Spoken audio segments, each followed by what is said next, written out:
Hello बच्चों, आपका स्वागत है वेदांतु केमिस्ट्री में। आज की वीडियो में हम लोग पढ़ने वाले हैं रासायनिक अभिक्रिया को पूर्ण कैसे करें। तो आप चाहे किस भी क्लास के हो, क्लास 9 के हो, क्लास 10 के हो, क्लास 11 के हो या क्लास 12 के हो, किसी भी क्लास में हो, आप आज के बाद रासायनिक अभिक्रिया को, कोई भी रासायनिक अभिक्रिया रहेगी उसे आप आसानी तरीके से क्या कर सकते हैं, पूर्ण कर सकते हैं और उसको संतुलित भी कर सकते हैं। ये मेरी 100% गारंटी है। इस वीडियो से आपको बहुत अच्छे तरीके से, मतलब कि आपको रिएक्शन नहीं याद करना पड़ेगा, बस आप बाएं तरफ के जो जो अभिकारक होते हैं उसकी वजह से आप क्या करेंगे, जो उत्पाद बनते हैं उसको आसानी से क्या करोगे, आप लोग प्राप्त कर सकोगे और अभिक्रिया को पूरी तरीके से आप संतुलित कर पाओगे। तो इस वीडियो में हम लोग देखते हैं कि किस तरीके से रासायनिक अभिक्रिया को संतुलित करेंगे। तो इधर कुछ एटम एटम को हम लोग क्या बोलते हैं, परमाणु, और वी का मतलब है संयोजकता।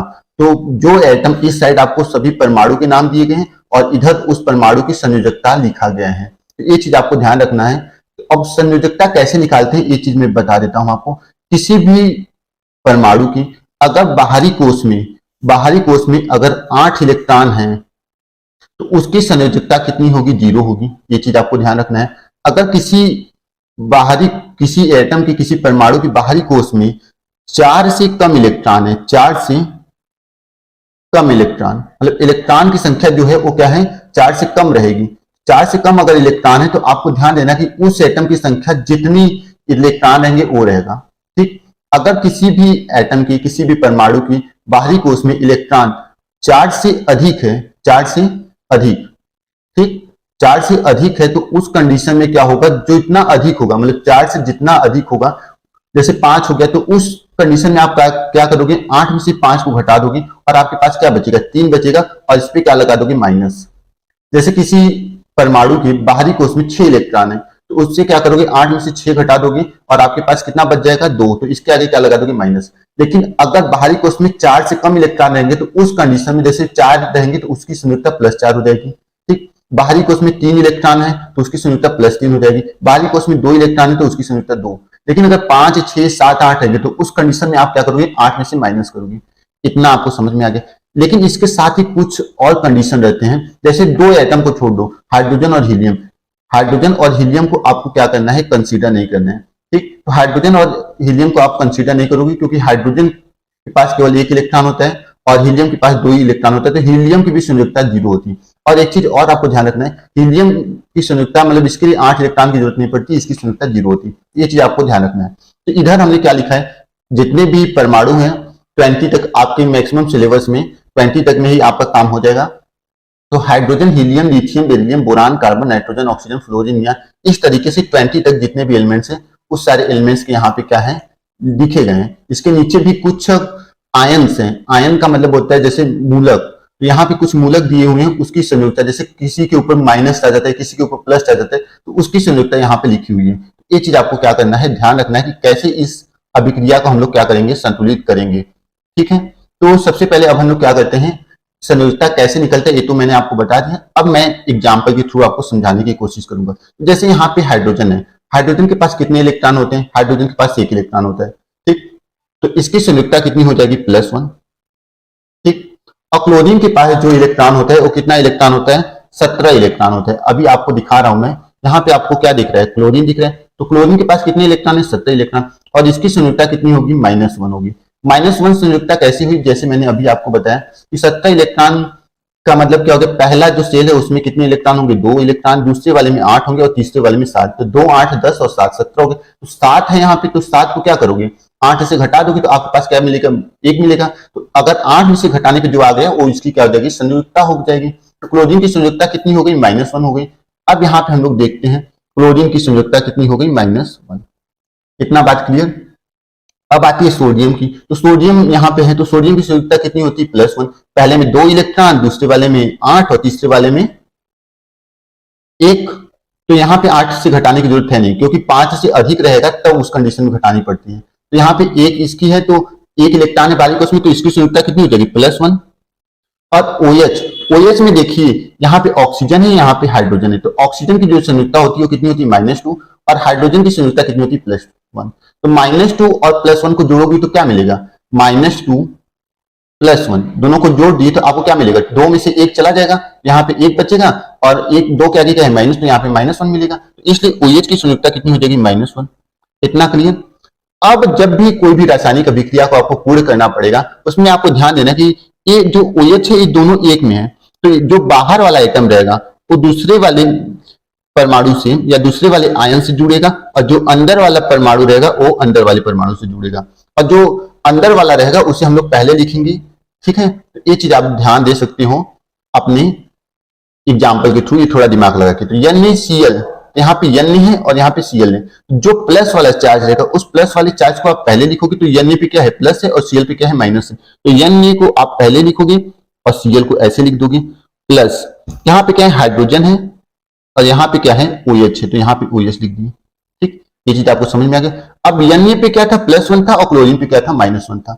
ठीक, और यहाँ पे HOH, तो H इसमें कितने दिख रहे हैं 2 दिख रहे हैं, हाइड्रोजन कितने दिख रहे हैं 2 दिख रहे हैं, तो H और इसके नीचे क्या लिख दोगे 2 और O लिख दोगे, तो ये क्या हो जाएगा H2O, इसको क्या बोलते हैं जल, इसको क्या बोलते हैं जल। और NaCl, तो Na की भी संयुक्ता कितनी है 1 है और क्लोरीन की संयुक्ता कितनी है -1, तो इसमें एक कंडीशन रहता है, जैसे Na की +1 है और क्लोरीन की -1, तो इसकी संयुक्ता का गुणा इसके साथ हो जाता है और इसकी संयुक्ता का गुणा इसके साथ हो जाता है। लेकिन एक चीज और ध्यान दिया जाता है कि हम लोग संयुक्ता में जब मतलब रिएक्शन को लिखते हैं तो उसमें क्या लिखते हैं माइनस और प्लस नहीं लगाते, तो इसकी भी एक रहेगी इसकी भी एक रहेगी, तो जो फार्मूला बनेगा वो NaCl ही बनेगा प्लस H2O। तो अभिक्रिया क्या हो गई, जब HCl और NaOH की अभिक्रिया कराते तो आपको क्या मिलता है NaCl और H2O। ठीक, ये चीज आपको क्या रहे ध्यान रखना है, मतलब आपका अभिक्रिया जो बन के तैयार हुआ वो ये तैयार हुआ, ये तो मैंने आपको समझाया हुआ है। ठीक, ये चीज आपको ध्यान रखना है। नेक्स्ट हम लोग देखते हैं NH4Cl प्लस H2O, क्लियर है। तो यहाँ पे NH4 प्लस, तो NH4 पे क्या आता है NH4 प्लस पे आता है +1, NH4 प्लस पे +1 आता है और Cl पे क्या आता है -1 आता है। ठीक, और H2O में क्या है H2O किससे मिलकर बना हुआ है, एक हाइड्रोजन से और एक OH से मिलकर बना हुआ है, तो हाइड्रोजन पे क्या आता है +1 और OH पे क्या आता है -1, ये तो आपको पता है। अब क्या आपको बताएं, जो बाहर वाला रहेगा जैसे NH4 ये क्या है 1 में, तो ये बाहर वाला इस वाले से अभिक्रिया करेगा और जो अंदर वाला रहेगा वो इससे अभिक्रिया करेगा। ठीक, तो NH4 है तो NH4 यहाँ पे लिख दिए, ये किससे अभिक्रिया करेगा OH, क्योंकि जल को तोड़ते तो हमें क्या मिलता है OH और H मिलता है, तो इस साइड हमें क्या दिख रहा है OH दिख रहा है, तो ये बाहर वाला क्या है प्लस है, तो ये बाहर वाले माइनस से रिएक्शन करेगा, तो NH4 OH मिल गया प्लस यहाँ पे हाइड्रोजन है तो H और यहाँ पे क्या है क्लोरीन, तो यहाँ पे क्या मिल गया हमें HCl मिल गया। ठीक, इस तरीके से अब NH4 की वैलेंसी कितनी थी, संयुक्ता कितनी थी +1 और OH की संयुक्ता कितनी थी -1 और हाइड्रोजन की संयुक्ता +1 और क्लोरीन की संयुक्ता -1, तो इसका इसमें गुणा कर दो, इसका इसमें गुणा कर दो, इसका इसमें गुणा कर दो, इसका इसमें गुणा कर दो, मतलब क्रॉस गुणा होता है। तो NH4 का -1 में तो यहाँ पे चिन्ह तो लगाया नहीं जाता, हमें क्या मिलेगा NH4 OH मिलेगा प्लस HCl मिलेगा। ठीक, तो यही क्या हो जाएगा, इस अभिक्रिया को संतुलित करने पर हमें यही मिलेगा NH4 OH plus HCl। Clear है।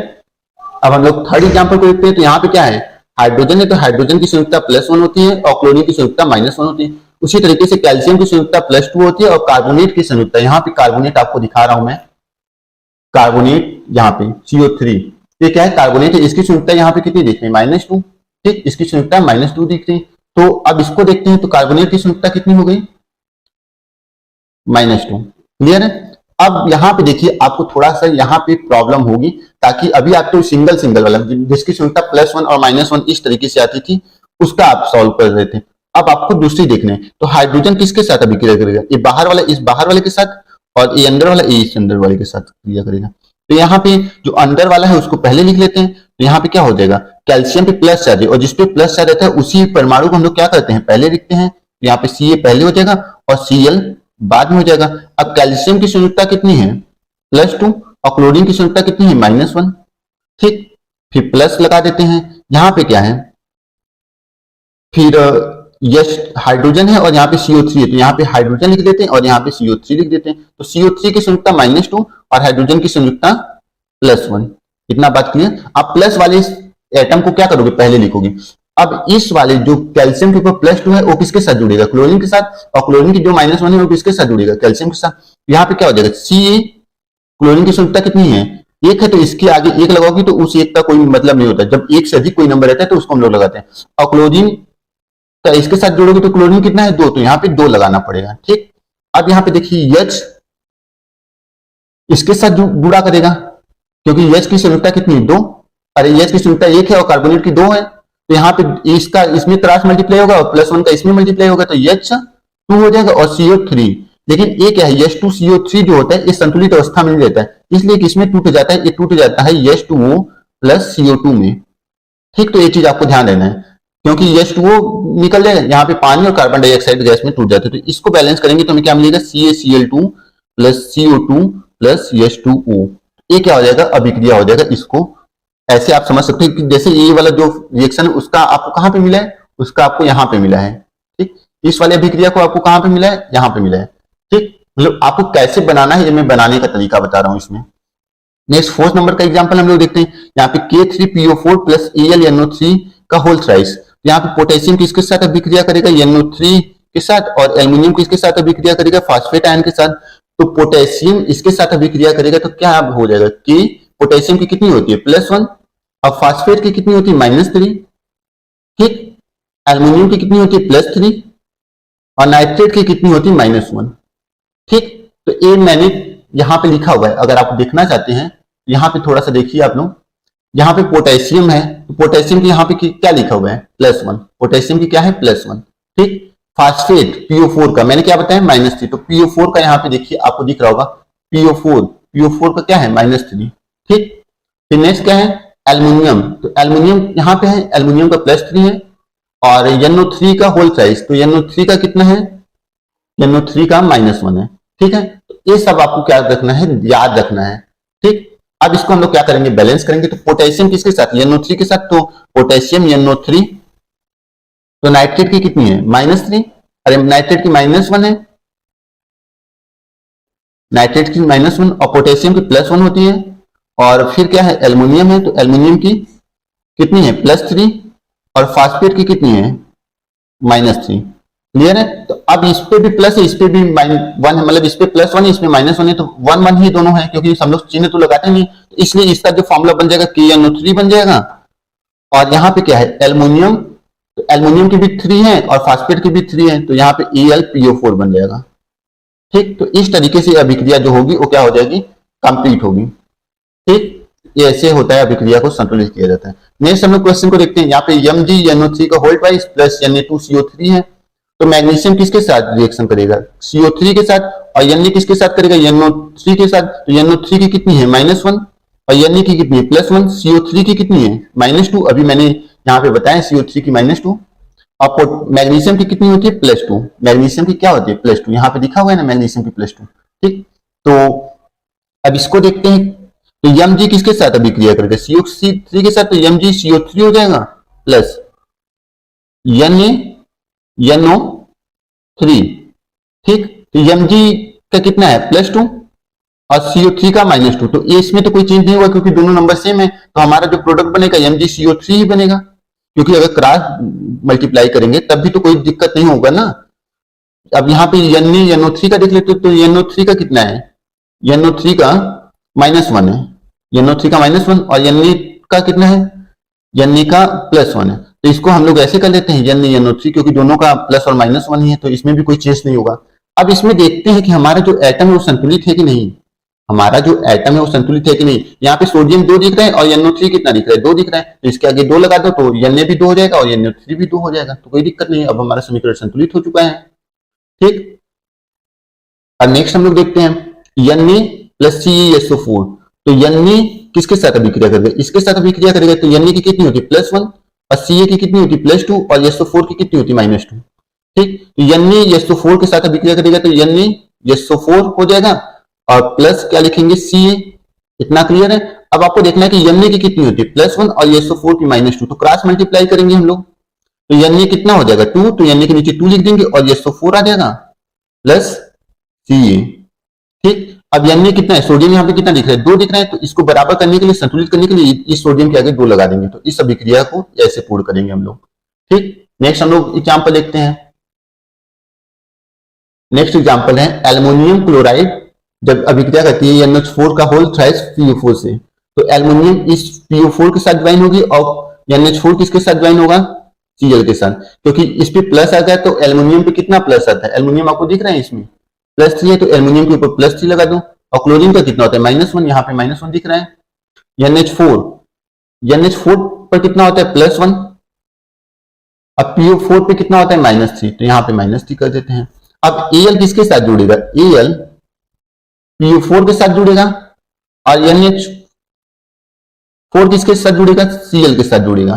ठीक, अब देखिए यहाँ पे बात आती है कि Al पे कितना है, Al पे +3 है और PO4 पे कितना है -3, तो इसमें क्या होगा, 3 से 3 का गुणा होगा तो कोई मतलब है नहीं, क्योंकि दोनों नंबर सेम है, तो उसका जो प्रोडक्ट बनेगा वो AlPO4 ही बनेगा, उसका जो उत्पाद बनेगा AlPO4 बनेगा, उसमें नहीं कोई दिक्कत है। फिर यहाँ पे क्या है, NH4Cl है। ठीक, तो NH4Cl है तो NH4 का भी +1 होता है और इसका -1, तो क्रॉस मल्टीप्लाई कीजिए, गुणा करोगे तब भी कोई दिक्कत नहीं होगा, क्योंकि दोनों का एक एक है, तो NH4Cl ही बनेगा। लेकिन यहाँ पे देखिए NH4 कितना है, 3 है और क्लोरीन भी कितना है, 3 है, तो इसके आगे बैलेंस करने के लिए, संतुलित करने के लिए 3 का गुणा करेंगे तो ये अभिक्रिया हमारा क्या हो जाएगा, संतुलित हो जाएगा। ठीक, तो इस तरीके से क्या होता है, समीकरण को पूर्ण और संतुलित किया जाता है। नेक्स्ट क्वेश्चन देखते हैं 8 वाला, HNO3 + CaOH2, तो हाइड्रोजन किसके साथ अभिक्रिया करेगा, OH के साथ, और Ca किसके साथ अभिक्रिया करेगा, NO3 के साथ। ठीक, तो यहां पे आपको ध्यान देना है कि हाइड्रोजन पे क्या आता है +1 और NO3 पे क्या आता है -1, तो NO3 पे -1 लगा देते हैं। कैल्शियम पे +2 और OH पे क्या होता है, OH पे -1। ठीक, तो H किसके साथ अभिक्रिया करेगा, OH के साथ, और Ca किसके साथ अभिक्रिया करेगा, NO3 के साथ, तो CaNO3 मिल जाएगा आपको। Ca कितना हो जाएगा, NO3, तो पोटेशियम की, अरे कैल्शियम की कितनी है, +2 और NO3 की -1, तो कैल्शियम कितना है, 2 है, कैल्शियम पे +2 चार्ज और NO3 पे -1, तो त्रिज्या गुणा कर दो तो हमें क्या मिल जाएगा, CaNO3 का होल ट्वाइस, क्योंकि इस ये वाला 2 इसके साथ आ जाएगा, क्योंकि NO3 क्या होता है -1 है, तो इस त्रिज्या गुणा करेंगे तो NO3 के साथ 2 आएगा और 1 किसके साथ आ जाएगा, कैल्शियम के साथ, तो CaNO3 का होल ट्वाइस प्लस। अब देखिए यहाँ पे कि यहाँ पे ऑक्सीजन कितना यूज हो गया, 3 का मल्टीप्लाई 2 में करेंगे तो 6 हो जाएगा, 3 का गुणा 2 में करेंगे तो 6, तो 6 ऑक्सीजन आपने यूज कर लिया। यहाँ पे ऑक्सीजन कितना है, यहाँ पे ऑक्सीजन है कितना, 3 यहाँ पे और 2 यहाँ पे, 3 2 5 है, यहाँ पे टोटल ऑक्सीजन कितना है, 3 2 5। अब हमें क्या करना है, अब हमारे पास क्या बचेगा, हाइड्रोजन कितना है, हाइड्रोजन 3 है, तो यहाँ पे 3 H3 नहीं, हाइड्रोजन 3 है, तो इस हाइड्रोजन को हमें क्या करना है, संतुलित करना है। तो देखिए यहाँ पे NO3 कितना हो गया, 2 है, तो अब यहाँ पे 2 NO3 करने के लिए 2 का इधर मल्टीप्लाई करेंगे, तो अब हाइड्रोजन कितना हो गया आपके पास, 4 हो गया, 2 यहाँ पे 2 यहाँ पे 4 हो गया, तो इस हाइड्रोजन के आगे 2 लगा देंगे और यहाँ पे 2 H2 हो जाएगा। अब देखिए ऑक्सीजन कितना हो गया, 3 2 6 और 2 8, और यहाँ पे कितना हो गया 8 ऑक्सीजन इधर भी हो गया, 3 2 6 और 2 8, तो इस तरीके से ये हमारा समीकरण जो है वो पूरी तरीके से क्या हो गया, संतुलित हो चुका है। अब नेक्स्ट देखते हैं एल्युमिनियम क्लोराइड, तो एल्युमिनियम पे कितनी होती है, यहाँ पे देखिए एल्युमिनियम का +3, तो एल्युमिनियम पे क्या लगा लेंगे, +3 और क्लोरीन पे -1, सोडियम पे +1 और SO4 पे कितना होता है, -2।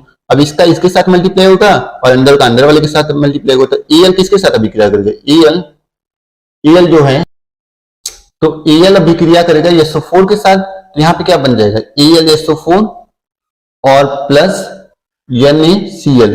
अब सबकी जो संयुक्ता उसके ऊपर लिख देते हैं, तो Al की संयुक्ता 3 है और SO4 की संयुक्ता -2, और त्रिज्या गुणा कर लो तो Al के साथ क्या आ जाएगा, 2 आ जाएगा, तो Al2 SO4 का होल थ्राइस, क्योंकि SO4 के साथ 3 आएगा, प्लस इसकी 1 है और इसकी -1 है, तो Na का कितना आ जाएगा, इसमें दोनों का 1 1 है, तो इसको NaCl ही लिख देंगे। ठीक, अब देखिए कि हमारा जो एटम है वो संतुलित है कि नहीं, तो एल्युमिनियम इधर 2 दिख रहा है, इधर एल्युमिनियम सिंगल दिख रहा है, तो इधर 2 का गुणा कर देंगे, तो अब हमारा एल्युमिनियम कितना हो गया, एल्युमिनियम हमारे 2 हो गया, तो एल्युमिनियम 2 ही है, और क्लोरीन कितना हो गया, 3 2 6, और इधर क्लोरीन कितना है, इधर आपका क्लोरीन आपको केवल सिंगल दिख रहा है, इधर क्लोरीन सिंगल, और इधर SO4 कितना दिख रहा है, सिंगल, और इधर SO4 कितना है, 3, तो इधर 3 का मल्टीप्लाई कर देंगे तो SO4 इधर भी 3 हो जाएगा। अब सोडियम कितना दिख रहा है, 3 2 6, तो यहाँ पे अगर 6 का मल्टीप्लाई कर दे तो 6 से Na और Cl हो जाएगा, और यहाँ पे 6 Cl भी है, 3 दूनी 6 Cl है और 3 दूनी 6 Na है, और एल्युमिनियम कितना है, 2, तो एल्युमिनियम 2 और SO4 कितना है, 3, तो SO4 3। तो इस तरीके से हमारा ये वाला समीकरण क्या हो गई, संतुलित और पूर्ण दोनों हो चुकी है। अब नेक्स्ट हम लोग एग्जाम्पल देखते हैं, तो यानी नेक्स्ट एग्जाम्पल हम लोग नहीं देखेंगे, आप लोग इस एग्जाम्पल को खुद से सॉल्व करिएगा और आप बताइए कि क्या आपको एग्जाम्पल कर पाए हैं या नहीं, आपको कमेंट में लिख के भेजना है कि आप खुद एग्जाम्पल कर पाए हो कि नहीं। तो ये थी आज की हमारी एक अच्छी सी वीडियो। फिर मिलेंगे हम लोग नए वीडियो के साथ, तब तक के लिए धन्यवाद।